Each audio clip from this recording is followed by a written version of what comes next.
años de la Revolución de abril de 1965. 60 años son, Fafa, 3 generaciones, ¿verdad? Una generación en términos sociológicos es la etapa de niño a adulto.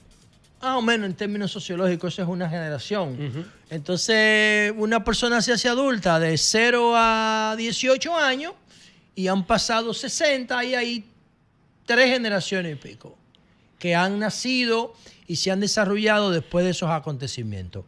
Yo particularmente pienso que independientemente de que la Revolución de Abril hizo un aporte cualitativo y demostró el valor del pueblo dominicano y el sacrificio y la sangre para volver a la institucionalidad de 1963, yo creo que no lo consiguió. Porque después de la Revolución de Abril de 1965 vinieron las elecciones dominadas por el conservadurismo. Dominada por el conservadurismo, y Balaguer ganó las elecciones y dio lugar a una cuasi dictadura de los 12 años. ¿Debió Bosch volver a ser candidato? No debió volver. Fue un error histórico. Fue un error. Políticamente no solamente correcto. ese, ahora vamos a empezar a hablar con Fafa. Yo pienso que Bosch cometió muchos errores porque Bosch, por su carácter, porque Bosch es el político que más influye en mi formación, pero él ponía los principios por encima de la realidad del poder. Sí. Y en el 90 rechazó el apoyo a Jacobo Masluta. Y de Peña Gómez. Entonces él tenía un carácter que lo llevó, un hombre que escribió tanto sobre táctica y estrategia, que lo llevaba a poner el comportamiento, el carácter, las emociones por encima de la racionalidad del poder. De hecho, él le atribuía, y Fafa ahora lo confirmará o no, Juan Bosch entendía que no fueron los militares que lo tumbaron. Juan Bosch escribió, creo que el libro se llama Crisis de la Democracia de América en República Dominicana. Juan Bosch escribió que fue John Barlow Martin, el embajador norteamericano, que hizo el golpe de Estado para ayudar a un haitiano que se llamaba Cantave a derrocar a Duvalier. Él lo escribió, esa vaina, y eso no es cierto. No, fueron 3 fuerzas que se formaron para tumbar a Bosch. La misma fuerza que encarnan los liderazgos principales en toda la sociedad del mundo. Por esa estructura militar trujillita que estaba vigente. Iglesia, empresariado. Fuerzas armadas, empresario y religión. Esas fueron las 3 fuerzas. Náutico García a la cabeza. Por la iglesia. Y el padre Marcial también aquí de Arroyo Hondo. Marcial Silva de Arroyo Hondo. Conspiraron. Y el CONEP, surge para conspirar contra Bosch en el 1963. Bandidos. Que no se llamaba Consejo Nacional de Empresa Privada, se llamaba Consejo Nacional de Hombres de Empresa. La función del nacimiento del CONEP era oponerse a la Constitución del 63 de Bosch y a las políticas económicas que Bosch estaba promoviendo. Un programa de gobierno y una constitución progresista. Brillante. Tumbaron a Bosch. ¿Qué hizo Balaguer cuando llegó en 1966? Enterró la constitución del 63. Hizo una nueva del 66. Y trajo una constitución que era una continuidad del trujillismo. Era una cuasi dictadura. Entonces, dicho esto, que es mi opinión personal, vamos a entrevistar a Fafa. Fafa, buenas tardes, bienvenido al programa. Estaba a punto de irme, porque ustedes me invitan hoy, pero esa es otra vaina más. Ustedes se pueden hablar teniendo la posibilidad de hablar conmigo y de preguntarme, están ustedes introduciendo el cambio. Porque tú ahorita, en el tema de Haití, tú cogiste 10 minutos y después le dices a los otros que no hablen. Pero claro. Pero ahora pero si tú anuncias que va a haber un tema de una entrevista aquí a una gente, tú no dejas que llegue y habla con él y después. No, porque yo no estoy hablando de la revolución, Fafa. Yo no estoy hablando de la revolución, yo estoy hablando del golpe de Estado. La de la revolución, el que va a hablar eres tú. Y este es el momento. Este es el momento. Primero, entonces, adelante, Fafa. No comparto la forma en que ustedes manejan el tema. Pero yo le voy a dar mi versión. Vamos a ver. 60 años es para que la mitad de la población no tenga esa edad. Yo creo que la mitad de la población ha nacido después de los dominicanos. ¿La mitad? Bueno, según los datos de la Oficina Nacional de Estadística, el 64% el 60.4% de los dominicanos tiene 35 años menos. Entonces, imagínate. Lo que quiere decir que más de la mitad de la población nació después del hecho. Después, claro. ¿Y cuál es la significación? Yo no tengo duda que después de la restauración, el hecho de más trascendencia y participación popular, con claridad en su propósito, porque aquella vez fue recuperar la autonomía del país que fue transferido a España. Ahora era un reclamo de que se respetara un gobierno que el pueblo se había dado y que además tenía un fundamento en la Constitución de la nueva orientación que debía darse al país. De hecho, yo creo que a pesar de el predominio norteamericano, ese hecho es lo que tiene más trascendencia después de la restauración, porque quedó pendiente, pero hay un reconocimiento del mérito que fue producirse. Imagínense que muerto Trujillo, en el país se creó la expectativa de que podía desarrollarse entonces una superación de esa dictadura de 30 años. Pero no fue así. Se desarrolló un hecho que no se observó para ninguno de nosotros, los que éramos políticos. 30 años dejó una estructura militar, dejó una estructura institucional, dejó una práctica funcional. Una cultura. Claro, y desde ese punto de vista, la muerte de Trujillo no desapareció. Eso abrió la posibilidad de que se entendiera que había que revalorizar la herencia que el jefe se dio. Vaga los votos y gana vos. Y vos ganó con una constitución sin precedentes, donde él puso en primer plano el reconocimiento de todos los derechos humanos y además una propuesta de institucionalidad que superara la herencia. Oye, 7 meses duró vos en el poder. ¿Y quiénes lo toman? Toda la fuerza del trujillismo que tenía una vinculación a nivel de empresario, a nivel institucional y hasta a nivel religioso. Ahora, fue inesperado que tan pronto a vos se tumba, en las propias Fuerzas Armadas se generara lo que se produjo. El hijo de Ludovino Fernández, que era uno de los sujetos fundamentales de la dictadura de Trujillo, el coronel Fernández Domínguez, era el asistente militar de Bosch. Y cuando tuvan a Bosch, él es un hombre penetrado con todo lo que Bosch estaba ofreciendo. Promovía, exactamente. Y desde ese punto de vista, él fue de los promotores iniciales que planteó, aquí hay que organizar un movimiento que retorne al poder el gobierno que el pueblo se había dado. Lo sacan del país. Pero Francis Camaño era el hijo también de otro soporte militar del general Camaño. Y además era el jefe del núcleo urbano de represión, que eran los cascos blancos. Villa Duarte. Pero ese muchacho lo conquistó a él. Rafael Tomás Fernández Domínguez, a Francis. Fernando Domínguez, que conquista a Francis, lo incorpora a la lucha. Y aunque Fernando Domínguez está fuera del país, Francis quedó en la sociedad en la línea del compromiso que había que preparar en la insurrección. Y entonces se produce el hecho, que es lo que recordamos hoy, de que en el campamento 27 de febrero, ese que está camino del peaje, era a mano derecha, de aquí hacia el Cibao. Sí, ahí se produce una información que en el programa Tribuna Democrática, que era del PRD y que se transmitía a las 1:30, a las 2 de la tarde en Radio Comercial. ¿En esta emisora? Esta emisora es la heredera, esta es la emisora heredera. Sí. Pero en esa emisora, yo estaba en mi casa, residiendo en la Caracas 110, donde unos tíos míos, cuando escuché a Peña Gómez dar el anuncio. Me acaban de informar que el capitán Taveras... Sí, él fue el que inició todo. Me acaba de informar, fue él que llamó al capitán Taveras, de que un grupo de oficiales en ese campamento se ha expresado en la dirección de que hay que retornar el gobierno que el pueblo se había dado. Y esa información, dicha por Peña Gómez, circuló inmediatamente en todo el país y en todas las informaciones. Hubo un levantamiento militar y se dio durante toda la tarde un intercambio en ese orden. Y el presidente provisional era Donald Reed Cabral. Sí, pero antes de entrar en eso, porque Donald Reed sustituye a Emilio de los Santos. No es a quien sustituye, No, él era el pero presidente. espérate, Lo que porque importa es eso. tú eres el entrevistado, pero nosotros te vamos a hacer preguntas. Tú vas a decir lo que tú quieras. No me hagas preguntas pendejas, hombre. No hay, no es pendejo.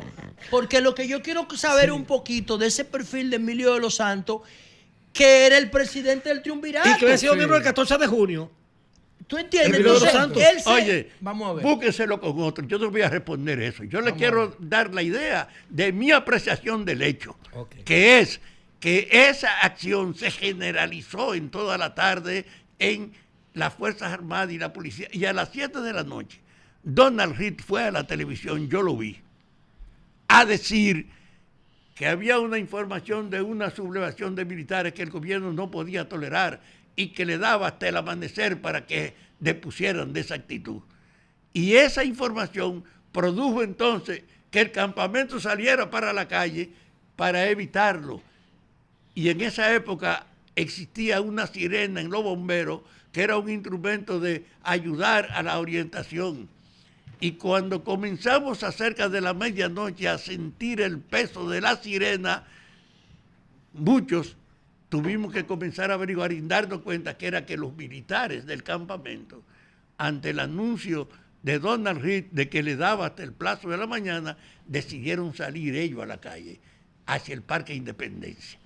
Y esa situación de saber que los militares armados, con la gente que se puso de pie y que fue a acompañarlo, estaban en la calle, creó una conmoción. Hoy yo estuve grabando con Fidelio Despradel en mi espacio el hecho de que el 14 de junio, que era una fuerza que había sobrevivido después de la muerte de Manolo Tavares y del intento inicial para plantear el retorno de Bosch, que fue el que ellos hicieron y lo mataron en la cordillera. En las Manaclas. En las Manaclas. Entonces, el 14 se reúne por la mañana inmediatamente y decide que como era una situación militar, había que escoger a dirigentes que pudieran asumir la conducción. El brazo armado. Y el 14 de junio tenía una tendencia de dos corrientes.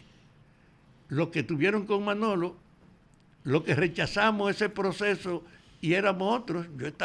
Me fui para Cuba, había regresado y yo les digo, yo tenía formación tal vez más que Francia a nivel militar, porque tuve 12 meses en el ejército cubano. Más que Francia. ¿Cómo? Más que ellos, a nivel técnico.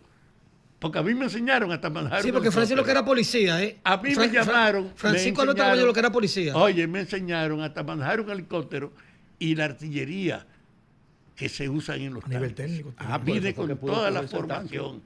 Y entonces yo le digo al 14 que está reunido, es un prueba militar, pero aquí hay dos tendencias, no puede ser uno el responsable. Aquí tienen que ser dos. Y en ese orden son dos que se lleven bien. Y eso nada más se da aquí con Juan Miguel y conmigo.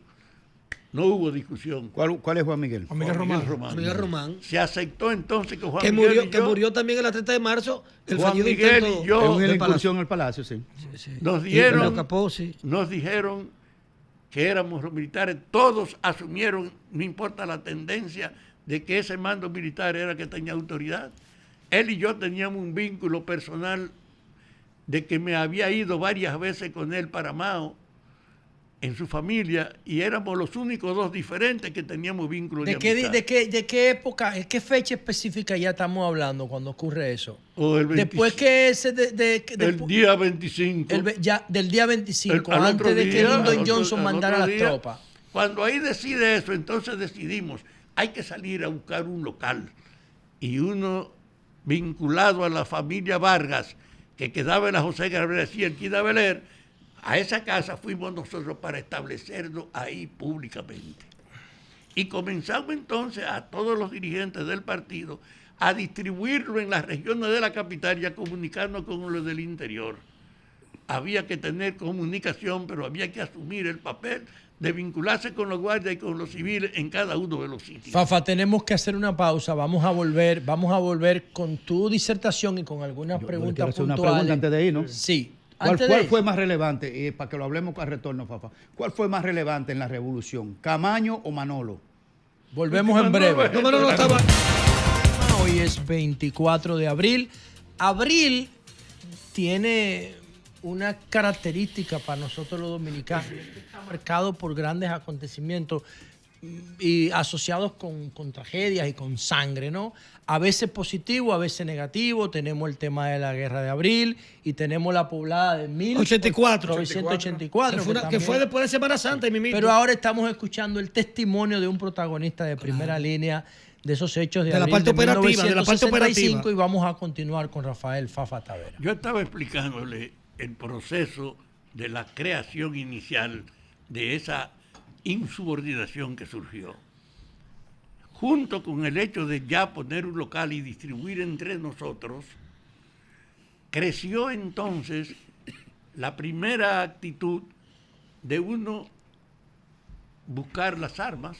El 14 tenía algunas unidades militares, de defenderse frente a los policías que el día 26 comenzaron a salir a la calle, que muchas patrullas fueron interceptadas, que el día 27 en la mañana nosotros mismos organizamos la toma del cuartel de la policía de la Bolívar, esquina Cervantes, y ahí conseguimos 10 armas, de que se dio entonces el proceso de la militarización creciente.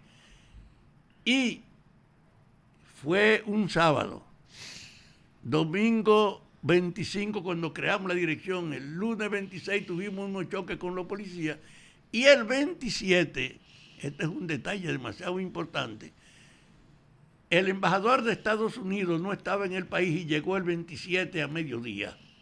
Y cuando llegó el 27 a mediodía, convocó a la embajada, a Peña Gómez, y convocó también al que hacía la vez de presidente de la Cámara de Diputados cuando tomaron a voz, que lo convirtieron en, mientras llegaba el presidente... Molina Morillo. Morillo. Sí. Ese hecho... Que se asiló en la embajada. Sí.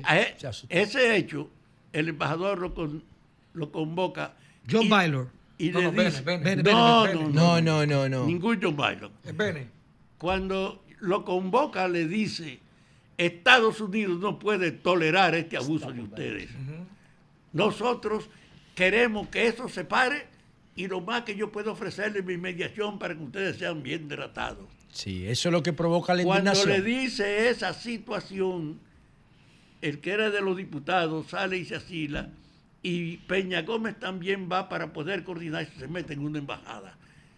Y el embajador sale a la calle, sale al patio de la embajada, y ahí estaba Montes Arache, estaba Camaño y un conjunto más de oficiales, y los reunió a todos para decirle: acabo de comunicarle a los dirigentes políticos de ustedes que Estados Unidos no puede tolerar este desorden, que estamos obligados a detenerlo y que lo más que yo puedo hacer es mediar para que ustedes no sean maltratados. ¿Qué contestó Camaño? Ahí Francis... William Tapple Bennett Jr. era el embajador en esa época. Sí. ¿Qué contestó Camaño? Camaño me contó a mí que la reacción de él cuando sintió un peso, dice, incontrolable. Se arremangó una mano y le dijo al embajador: mire, embajador de mierda, yo prefiero irme a morir con honor al puente que aceptar la claudicación que usted no corresponde. Se terminó la reunión y Camaño cogió para el puente. Tengo que hacerte una pregunta ahí. Una pregunta que pudo cambiar el curso de la historia.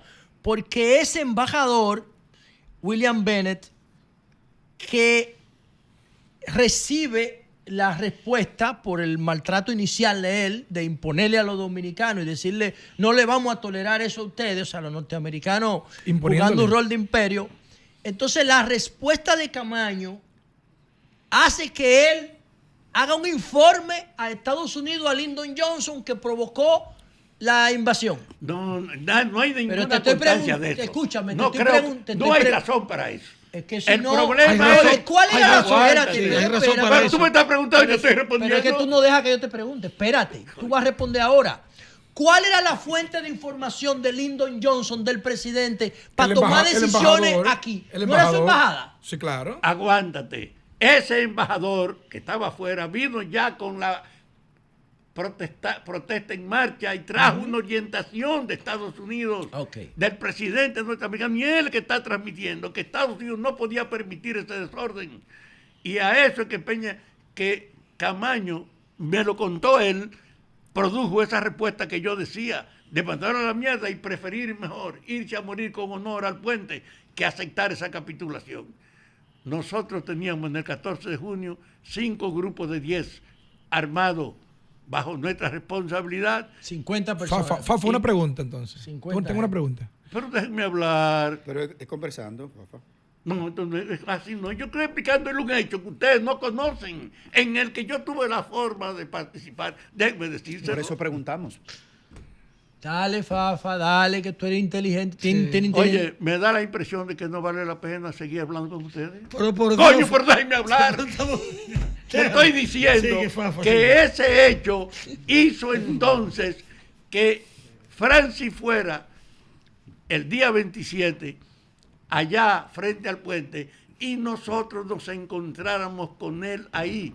Juan Miguel y yo éramos los responsables militares. Juan Miguel Román. Juan Miguel Román. Claro. Éramos los responsables militares y teníamos 50 palomos de nosotros con armas preparados en grupos de 10. Palomos eran adolescentes, muchachos jóvenes. Muchachos de esa generación. Sí. Y entonces ahí nos encontramos con Francis y un grupo militar en lo que él estaba encabezando con esa disposición de irse a morir y vimos 9 tanques venían por el puente hacia adentro como consecuencia de que al CEFA le habían dicho lo que el embajador estaba haciendo. El CEFA era la represión militar de San Isidro. El grupo militar. Sí, el hecho real es que el CEFA, con la información de que estaba el embajador llamando a la gente para decirle que Estados Unidos no aceptaba, creía que podía venir a ocupar entonces una ciudad. Y cuando vimos eso hecho, Francis y otro grupo de militares que estaban junto con él y nosotros nos parábamos en la calle central y cuando venían los tanquistas nos metíamos en las calles laterales. A la infantería de esos tanques murió. En forma tal que nosotros nos apropiamos de los 9 tanques y yo mismo regresé con un tanque a mi comando. Y la idea de que ellos creían que habían encontrado un ambiente para imponerse, lo que hizo fue decirlo a nosotros, coño, le ganamos al CEFA. El día 27 la sensación de nosotros era que habíamos derrotado al CEFA. Pero estando, Francis y yo teníamos una contradicción histórica. Él era el jefe de los Cascos Blancos y yo era el responsable de propaganda del 14. Y el 26 de julio del 63, él estaba... Se aparece. Un mes ya después, 2 meses después de la... No, el 26 antes de la revolución. De 1963. Antes de la revolución. Antes de la... Sí, pero es que él no dijo el año. Sí, no lo dijo. Había una contradicción de ideas. Sí. No, un represivo y un revolucionario. Él va con un grupo, 2 vehículos, lo suelta frente al local del 14 de julio que daba en la otra esquina Conde, que tenía 2 bocinas y estábamos hablando nosotros del impacto de la revolución cubana. Y él fue, y yo bajo, porque era responsable de propaganda. Coronel, ¿y qué usted hace aquí? Dice, tiene 3 minutos para que calle esa bocina. Y eso era ya en el gobierno del triunvirato. Del gobierno de Bosch. Yo estoy hablando de las contradicciones que teníamos del 63, él y yo. Okay. Antes de que lo derrocaran. Antes de que lo derrocaran. Y yo seguía hablando y él me dijo, tiene 2 minutos para que resuelva ese problema. Sí. Y yo seguía hablando y me dijo, mire, le queda 1 minuto y yo salí corriendo. Fuimos arriba y los tiros de ellos tumbaron las 2 bocinas. Le entraron a tiro al local del 14 de julio. Y me hicieron salir. Camaño, oiga eso. Teníamos ese antecedente. Pero el viernes, el día martes, el día 27 de abril del 65. Cuando nos da la experiencia del puente, yo regreso al comando que teníamos nosotros y fue una gente, Fafa, Camaño está ahí en la Beler. Y, yo voy para allá. Y cuando llego a la Beler, porque habíamos tenido una participación, pero sin hablarnos, le dice una gente, coronel, aquí está Fafa Tavera del 14 buscándolo. Y él se volteó. Tenía un plato de esos dorados, comiendo yuca con salchichón con la mano. Lo dejó y fuimos y nos abrazamos sin decir nada. Y entonces él me dice ahí, grandeza, el 27 me dice, hay que acelerar el proceso de conseguir armas. Yo tengo la comunicación con el cuartel de la policía de que si no aparecemos allá no nos van a hacer resistencia. Pero antes tenemos la fortaleza. Vamos a vernos mañana para que organicemos la participación de nuestros militares y de ustedes en esa operación. Y cuando nos reunimos el día 28, estábamos juntos los dos cuando escuchamos la información de que el presidente Lyndon B. Johnson había ordenado que 500 infantes de marina, aunque después decían que 400, 500 infantes de marina, vinieran a proteger el perímetro de la embajada bajo el desorden que se había aquí. Cuando oímos eso, los dos que nos habíamos convocado para eso, bueno, con esta presencia de los norteamericanos hay que replantear el problema. Vamos a vernos más tarde. Y más tarde decidimos que había entonces que acelerar la toma de armas de nosotros para poder resistirla. Y que por eso había que poner la fortaleza en el blanco inicial. 29. El día 30 llegó temprano allá porque nos pusimos de acuerdo Lora Fernández, representando a la fuerza de Camaño militares. Coronel Lora Fernández. Lora Fernández, con un tanque, y llegué yo y nos encontramos, que éramos los dos que nos encontramos ahí. Yo no lo conocía, nos encontramos ahí, tuvimos un buen diálogo, insistimos, y entonces en esa situación con él es que se plantea el problema de cómo organizar la tropa, que estaba llena también de gente civil que iba ahí a buscar su arma, y vinieron 2 aviones del CEFA y nos rafaguearon. Y por orden de Wessing. Todo del CEFA. Por orden de Wessing. Yo no sé del jefe de ellos. De Wessing. Pero tú sabes, Fafa. No, yo estoy hablando de dónde vinieron. El hecho de 7 aqueos, el hecho que nos hicieron 2 ametrallamientos y nos dispersaron. Y entonces, cuando eso ocurre, el tanque que había traído Lora Fernández era con un artillero que estaba preso del CEFA, que cuando vino el tiroteo, él se fue y dejó el tanque abierto. Ahí es que está mi espacio. Porque yo le digo, no se preocupen, yo soy el artillero. ¿Y quién me podía creer que yo era artillero? Sí. Yo había regresado de Cuba unos meses antes. Entonces, cuando yo entro al tanque y disparo el primer número, Amaury y Homero Hernández fueron y se subieron al tanque por afuera. ¿Pero qué Amaury Germán Ariste? Sí. Un muchachito. Se agarraron afuera del tanque y yo disparé el segundo cañonazo y el retroceso lo tiró ellos contra la pared, que por poco se matan. Cuando ocurrió el segundo disparo, cuando siguió el segundo disparo, salieron todas las banderas blancas dentro de la fortaleza. Estaban cercados y además ya tenían un tanque y lo hicieron fue que se rindieron. ¿Quiénes estaban ahí adentro? Habían cerca casi de 500. Yo vi a los primeros 27 que salieron adelante, yo estuve cuando lo detuvimos, y entonces cuando se rinden y entramos, se crea un problema. ¿Cuál es el problema? Los militares insurrectos no tenían acceso a ningún lugar para llevar a los presos. Y yo tengo que asumir a nombre del 14 la responsabilidad de llevarme a todos los presos de la Fortaleza Osama. ¿Para dónde? Yo mandé un grupo que circulara sobre el local del tribunal que está allá abajo. Y entonces... ¿Del Palacio de Justicia? Del Palacio de Justicia de Ciudad Nueva. Sí. Mandé un grupo que tomara la posesión y que impidiera que no llegara, y aceptamos que nosotros nos llevábamos los militares. Está firmado el hecho de muchos de esa gente de cárcel. Tenemos que hacer otra pausa, Fafa. Yo quisiera saber qué pasó después que llegaron las fuerzas y cómo se divide la parte norte de la parte sur, la parte constitucionalista, de la parte de los leales. La barricada, sí. ¿Cómo se divide eso? Lo primero es que esa frente a la fortaleza, yo asumo que nos la llevamos y yo tenía Piqui Lora, que era una cacatica jovencita, sí. Hermana de que era Uchi. mi asistente y que había estado en la guerrilla con Manuel. Vamos a volver con eso y el rol de Peña Gómez, de Freddy Veragoico, el tema de los espejos, no, esas cosas que nos enseñaron a nosotros. Andrés Vieri. Volvemos después de la pausa. Esta comparecencia histórica de Fafa Tavera, narrando en primera persona lo que vivió como protagonista de excepción junto a Camaño y los que se levantaron en armas buscando la reivindicación de la institucionalidad y la vuelta de Bosch al poder en 1965. Continuamos, Fafa. Permítanme decirle que ese hecho de la toma de la fortaleza permitió un incremento del armamento del 14 de junio y de los opositores, porque ahí había una gran cantidad de armas que tuvo acceso a la población. En función de eso, se desarrolló entonces una política de comunicación con el interior. Primero fue una unidad que fue al este y tuvo 2 atentados en 2 cuarteles del este. Después en la línea noroeste y por último en Santiago y luego en San Francisco de Macorís.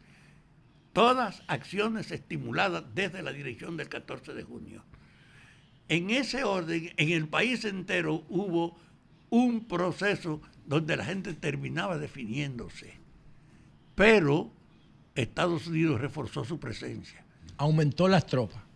Llegó a 42,000 agentes de Marines en el país, sí, y lo distribuyó en todas partes.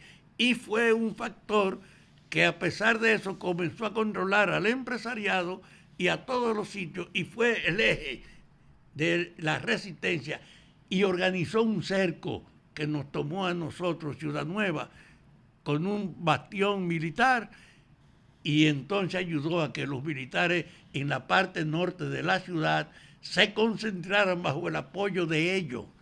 Y es en medio de ese proceso que se da en mayo la idea de que vamos a asaltar el palacio. Sí. El palacio estaba solo y entonces ahí es que Fernández Domínguez, que había llegado 5 o 6 días antes, de Puerto Rico, que ahí lo conocimos nosotros, junto con Juan Miguel. Y Leo Capozzi murió ahí también.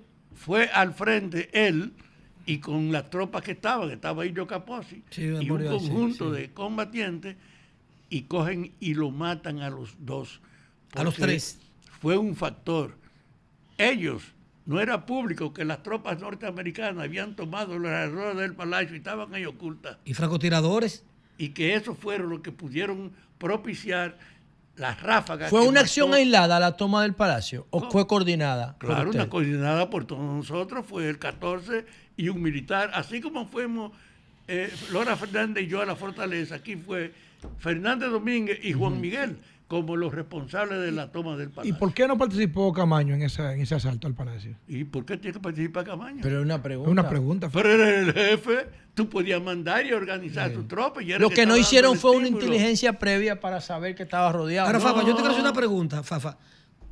El contexto histórico no respeta la muerte. ¿Cómo tú comparas a Camaño y a Tomás Fernández Domínguez con Ramiro Mato González y con Elías Wessing? No hay forma de comparar a 2 esbirros con 2 combatientes.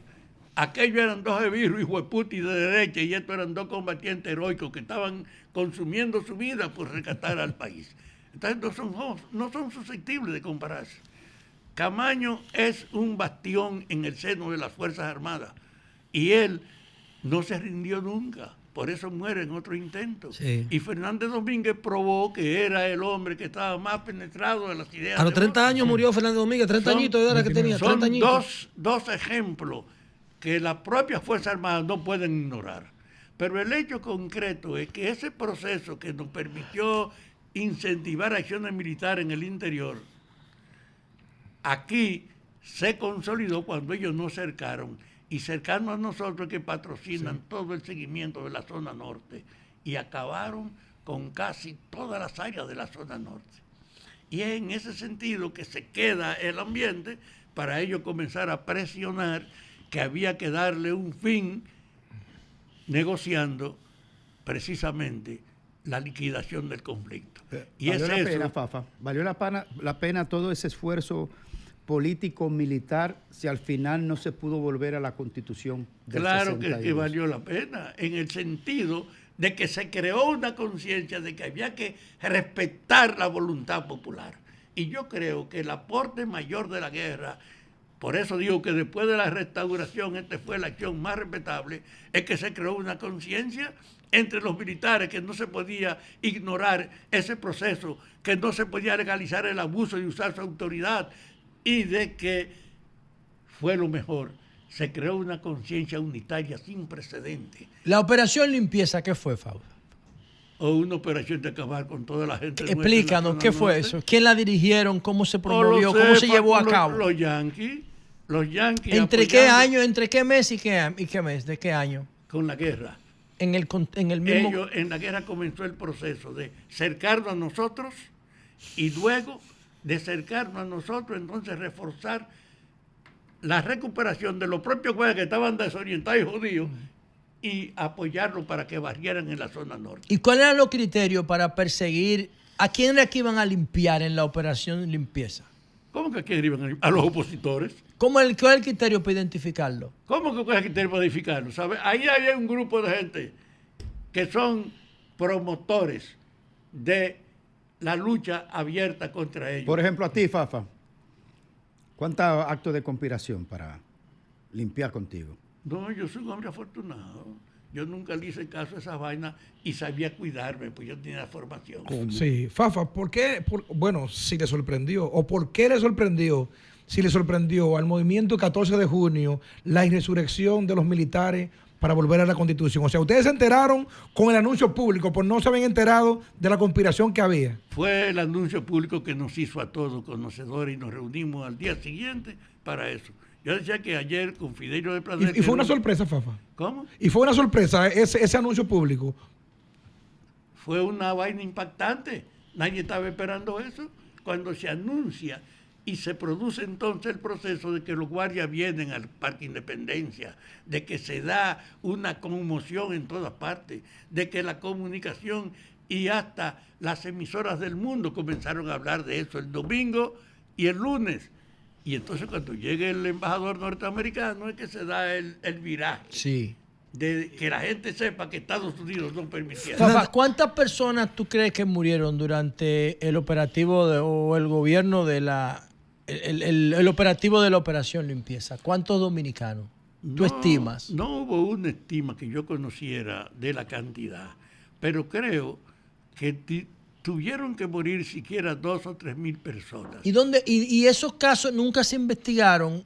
¿Dónde están los No hubo una cuerpos, los comisión de la cadáveres? verdad, como pasa en verdad en otros países. No, creo que sí investigan. Tú salías del muerto, en una batalla a ti te matan y ¿quién te va a averiguar por eso? Pero eso no era una batalla, porque no era una confrontación. Sí era una batalla. Fue una guerra, en la fue una parte guerra, norte sí. era una Una batalla. poblada. Lo que pasa es No que fue poblada, tenías ¿no? tú a los yanquis Eran focos. apoyando a esto contra unos grupos Fafa, de dos aportes históricos, perdón. Sé que tú tuviste acceso a lo que voy a decir No, pero ahora. ahí mismo, en ese mismo punto, porque está en la parte norte. Y el comando Cucaracha, ¿no era ahí que estaba en la parte norte? No, estaba aquí, aquí Pero abajo. vamos a ver. Bueno, fue perdón. El comando Cucaracha no era en la parte norte. Ese era un comando de los tantos que habían. Estaba en la parte norte. Pero respondió entonces, respondió a la operación limpieza o fue sumiso. ¿Cómo que fue? Nadie respondió a la operación limpieza, nos aplastaron.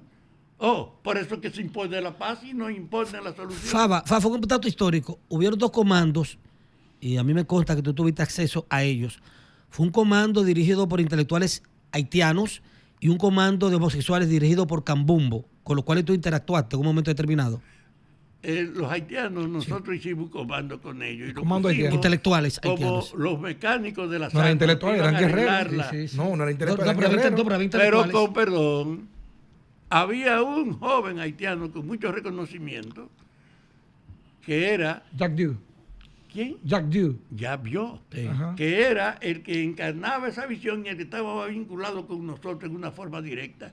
Y junto con Yavió estaba el comando de haitianos que estaba responsabilizado de ser los mecánicos de las armas. Y lo de Cambumbo y los homosexuales Eso no tuvo gran trascendencia. Sabíamos quién era, que había un Cambumbo, jugaron su rol. pero no fue un papel de que tuviste a los homosexuales. ¿No? Y Freddy de los homosexuales, que era reconocido, ¿no?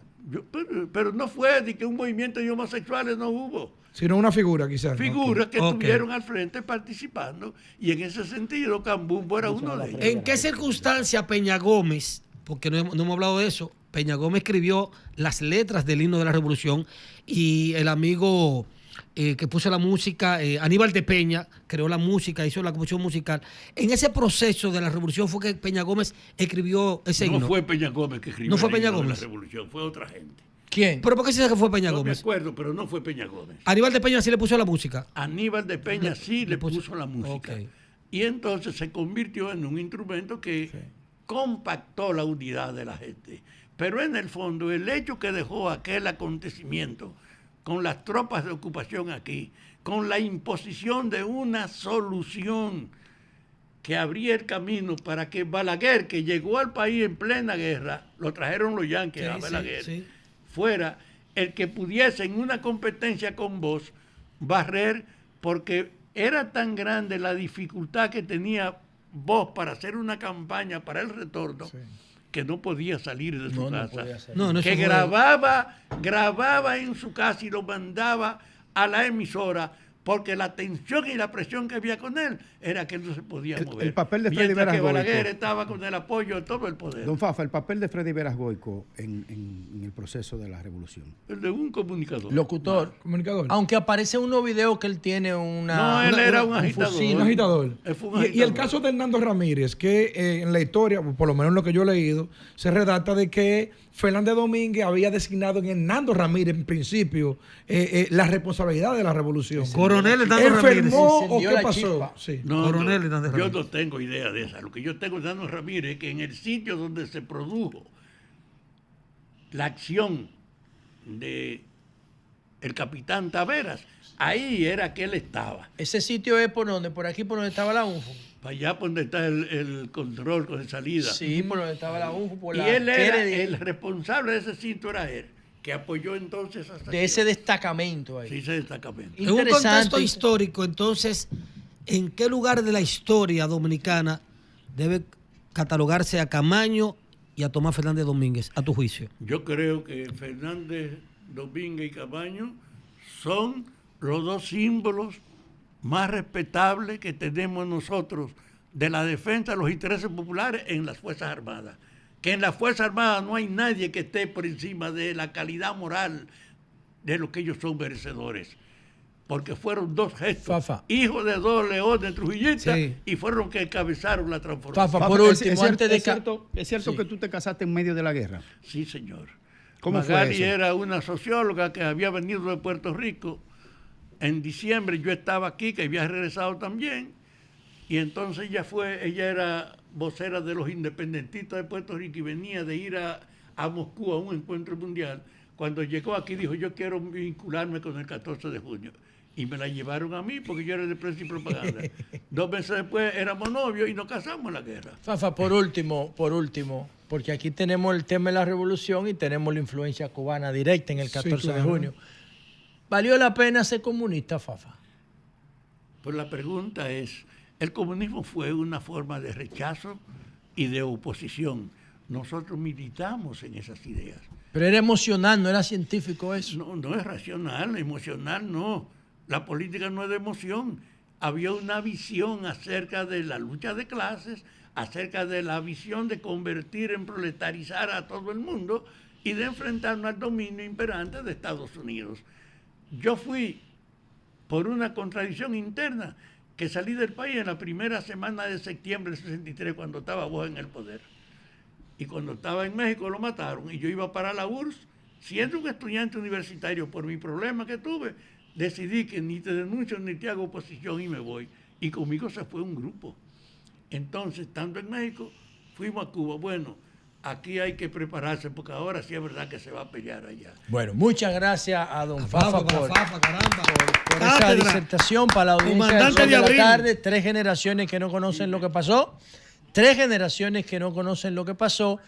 Y Fafa como miembro del staff y testigo protagonista de la Revolución de Abril del 65 nos dio su versión de todo lo que pasó ahí. Yo sigo pensando que independientemente del valor heroico de esa gesta, el conservadurismo se quedó con el poder. Sí, lamentablemente. En el marco de esa revolución vino Balaguer y Balaguer instauró los 12 años, después 10 más y después de Balaguer, que el PLD se tuvo que asociar con él para poder ganar. Claro. Oye, para mí el balaguerismo hoy en día sigue Balaguer fue gobernando. Balaguer fue tan en león. términos culturales. Balaguer fue tan león que un congreso dirigido por el otrora PRD, hoy PRM, lo declaró padre de la democracia, pero quien sometió esa resolución fue un diputado que cayó 26 veces en los 12 años de Balaguer. Pero casi siempre pasa así, casi siempre pasa así, José. Qué vaina, ¿eh? Donde los progresistas, los liberales hacen lo que les corresponde y luego entonces los conservadores toman el poder.